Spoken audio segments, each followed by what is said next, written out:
Hey guys, it's Lindsay. Been sitting here for like 20 minutes looking at the record button, like, press it now, press it now, press it now. And that's because I'm terrified, A, that I'm going to sound like an idiot, like I did last week, and B, because I'm kind of embarrassed by the quantity of books that I have. I found a bookstore in Knoxville that, well, it's not really a bookstore, it's just one of those, hey, we're trying to unload a bunch of books that were, clearance from Barnes& and Noble that didn't sell. So, hey, everything is $3 or less. Dangerous.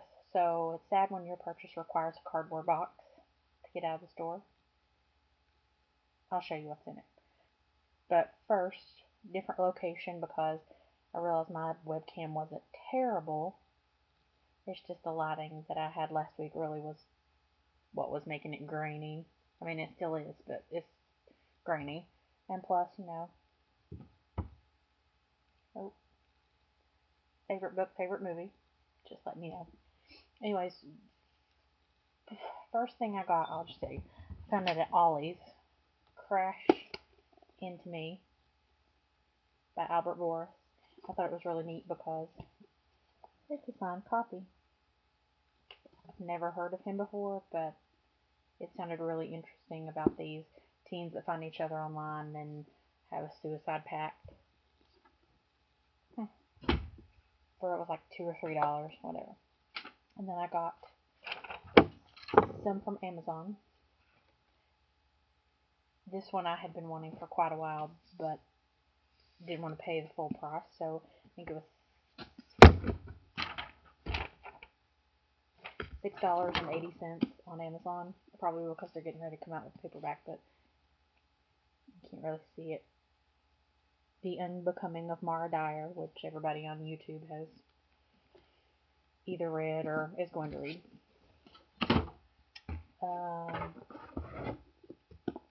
The Kingdom of Childhood by Rebecca Coleman, and it has the deckled edges, and one of the little paperback flaps, which I always think is really neat. That one. This one I'm so excited for. So excited. Geeking out excited. Lola and the Boy Next Door. I love her purple hair. Because I really enjoyed In the French Kiss. It took me forever to read it, even though it was short, because I borrowed it from the library. Had to take it back to when I was halfway through, and so I ended up buying it. Which, how much sense does that make? That you go to the library and borrow a book and then end up buying it because you never finished it. Whatever, but this, hopefully I'll get to it soon. And the next two, I bought the first one on my Nook, and then I had a friend that wanted to borrow it, and I was like, I'm not going to give you my Nook to borrow. Why don't I just go out and buy a paperback? Because that makes a load of sense. Like, why not just say, hey, go buy your own paperback? No, I'll go buy you one. But it's mine. You can borrow it. Whatever. So I have 50 Shades Darker, E.L. James, and 50 Shades Freed, E.L. James. I just started 50 Shades of Grey last night. I have all of one chapter read, so I can't really give an opinion on how it is. But my friend that read the first one, she really liked it, and she was excited for my Amazon haul because she gets to read them now before me. That's the kind of friend I am. I'll go buy you a book for you, for me, for you, for everybody and their dog. And I need to stop saying everybody and their dog because that's really annoying. This next batch is...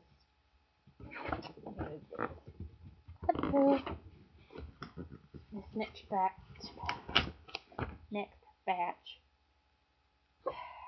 like I said, I'm kind of ashamed for you to see it. I would have stayed longer because this place was like Book Warehouse and Gifts, and the only gifts were nasty ass bath salts or something that you wouldn't even pay the bargain price for. But everything in the store was $3 or less. Of course, I had no clue what was $1, $2, or $3. So I just went chucking stuff in the basket until my arm almost fell out, and then I was like, I'm gonna have to go. So you can see this giant box. Yeah. There's not really any rhyme or reason to the box. It's just a whole lot of everything. Young adult cookbooks. I'm a cookbook nerd. I collect tons and tons and tons of cookbooks. I'm just gonna pull them out from top to bottom. The Lion, the Witch, and the Wardrobe, C.S. Lewis. Really like the book and the movie, and I don't have a copy. That's really strange.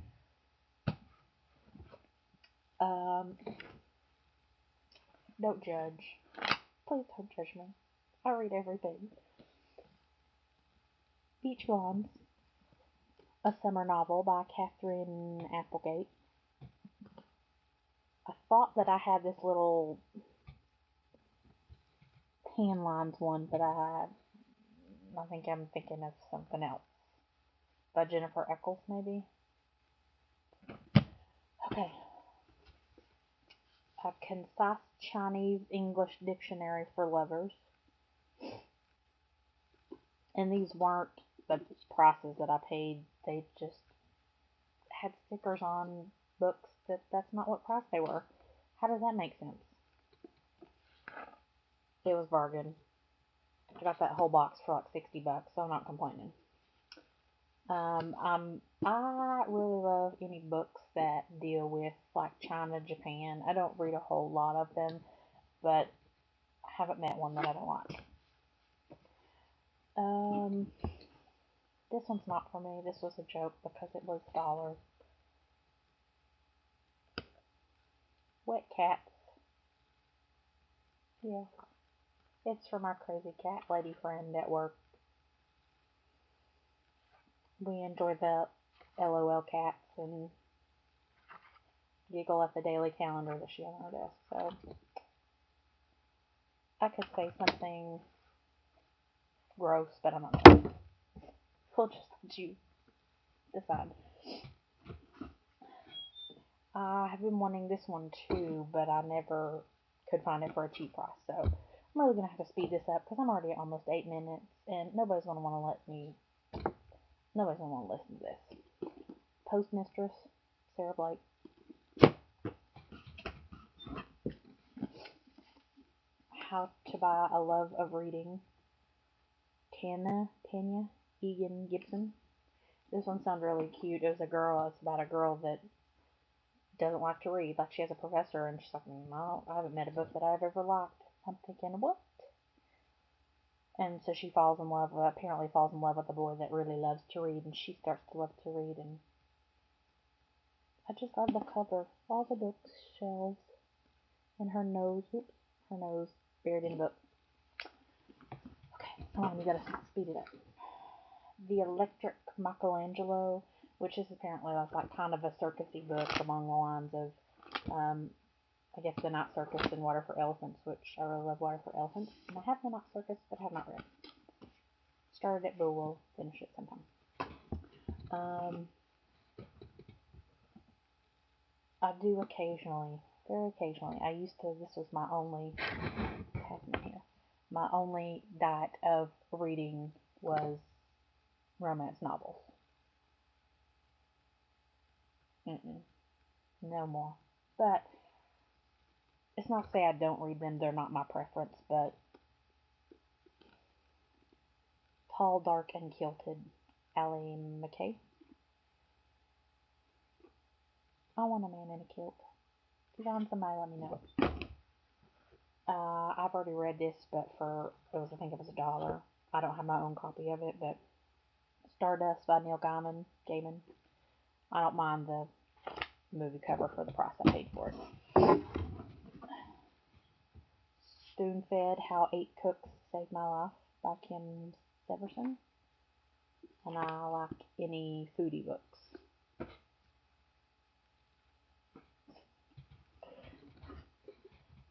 Women on the Verge of a Nervous Breakthrough by Ruth Pennebaker. I like the little birds.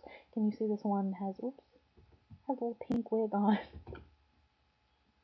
This one would be me, hanging upside down with a scarf, not knowing what's going on. The sweetness at the bottom of the pie, Alan Bradley.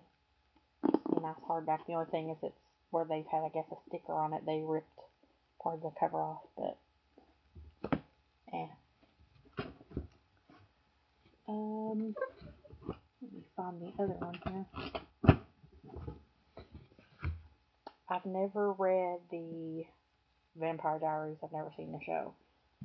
But it's,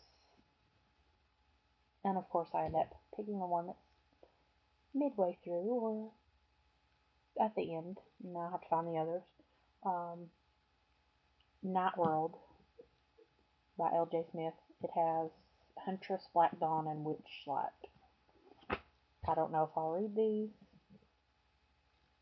Somehow. And Dark Visions has The Strange Power, The Possessed, and The Passion. Oh my god, this is 11 minutes. Daughters of Fortune, Tara Howland. It's about little heiress. I love books about celebrities and stuff. What don't I love? The Vanishing Act of Esme Lennox, Maggie O'Farrell. Oops, I bent this one. Hey, nice to see you. Well, that sucks. Bent the crap out of it. The Bees and Mist, Eric Sedawan. Tell me. Almost done. I promise. This one I'm excited for because I love anything Civil War South in the 19th century. More Than Petticoats from Markville, North Carolina Women by Scotty Kent. This just to me seems like one of those things that you would pick up at a visitor center in North Carolina. But I'm still interested because it does have some pictures in it. The last two, we have Today's Kitchen Cookbook to go with my collection. I just kind of thumbed through it. Look at that. And I'll take that, please. And Come On America, Let's Eat, Susan Powder. Yeah, I know, crazy, but I'm on Weight Watchers, and some I've thumbed through it looks like some of the stuff that I could eat. I would show you my before fat picture, but that would feel like getting off track, and I don't know if I want you to see that, but whatever. That's all, and this is almost 14 minutes long, and I didn't even explain what any of the books were. Oh, God help me. Until I see you next time, and I really, really, really, really, really hope it's not another cardboard box edition, because I don't need that many more books. I have no room for that many more books, and like I have the time to read all those books. I think that as many as I have in my house, I'll be reading until I'm 90. And that's not counting into the fact of new books that come out that I must buy. Somebody needs to start a group meeting, and I'll be the first one to sign up. But I'll see you guys next time. Bye.